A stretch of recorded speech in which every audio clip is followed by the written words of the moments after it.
kamondan otishdan boshqa sport turlariga nisbatan imkoniyatlarimiz ko'proq. Shuning uchun faqat tayyorgarlik ko'rish kerak va natijalarga erishish.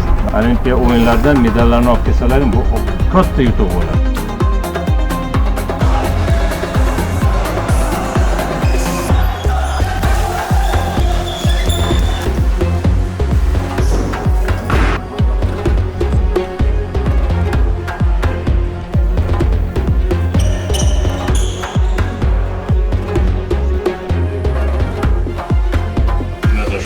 Yaratib berildi-ki, o'ylaymanki faqat sport bilan shug'ullanish kerak, sportni rivojlantirish kerak va hammalari mana shunaqa chempionlar bo'lishlari kerak.